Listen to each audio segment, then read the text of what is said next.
Hello friends, आज आपण पाहणार आहोत स्वामी विवेकानंद यांची माहिती. स्वामी विवेकानंद हे रामकृष्ण परमहंसांचे प्रमुख अनुयायी होते. स्वामी विवेकानंद यांचा जन्म 12 जानेवारी 1863 रोजी कलकत्ता येथे झाला. त्यांचे मूळ नाव नरेंद्रनाथ दत्त असे होते. त्यांनी भारतीय तत्त्वज्ञानाबरोबरच स्टुअर्ट मिल, हर्बर्ट स्पेन्सर, शेली, हेगेल आणि वर्ड्सवर्थ यांचा झपाटून अभ्यास केला. त्यांच्यावर फ्रेंच राज्यक्रांती, नेपोलियन व येशू ख्रिस्ताचे जीवन यांचा प्रचंड प्रभाव होता. 1880 ते रामकृष्णांना भेटले व त्यांचे शिष्य बनले. रामकृष्णांच्या मृत्यूनंतर विवेकानंदांनी 1887 बारानगर येथे रामकृष्ण मठची स्थापना केली.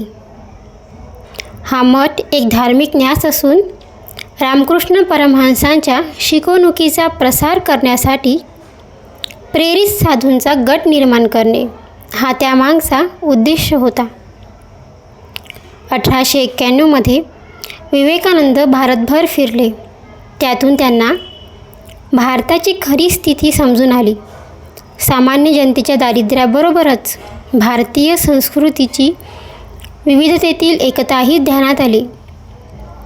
1893 विवेकानंद अमेरिकेतील शिकागो येथे भरलेल्या जागतिक धर्म परिषदला हजर राहिले. तेथे त्यांनी माझ्या बंधूंनो व भगिनींनो या वाक्यापासून सुरू केलेले भाषण प्रसिद्ध आहे. या भाषणाची मध्यवर्ती कल्पना आध्यात्मिकता व भौतिकता यांच्यातील योग्य संतुलन ही होती. 1897 परदेशातून परत आल्यानंतर त्यांनी बेलूर या ठिकाणी रामकृष्ण मिशनची स्थापना केली. हे मिशन एक धर्मदाय सोसायटी व सामाजिक सेवा संस्था आहे. 1898 बेलूर हे रामकृष्ण मठ व रामकृष्ण मिशन या दोघांचेही मुख्यालय बनले.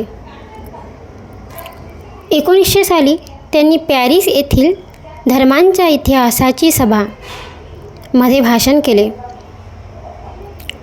1902 स्वामी विवेकानंद यांचा मृत्यू झाला. स्वामी विवेकानंदांनी लिहिलेल्या प्रमुख पुस्तकांमध्ये पुढील पुस्तकांचा समावेश आहे: कर्मयोग, राजयोग, भक्तियोग, प्राच्य व पाश्चात्य, इष्ट आणि वेष्ट इत्यादी. स्वामी विवेकानंद यांच्या प्रेरणेने प्रबुद्ध भारत या नावाचे मासिक प्रथम मद्रासहून, नंतर मायावती अल्मोडामधून, तर नंतर कलकत्त्याहून आजतागत प्रकाशित केले जात आहे. तसेच विवेकानंदांनी 1898 उद्घोषण पत्रिका हे मासिक सुरू केले.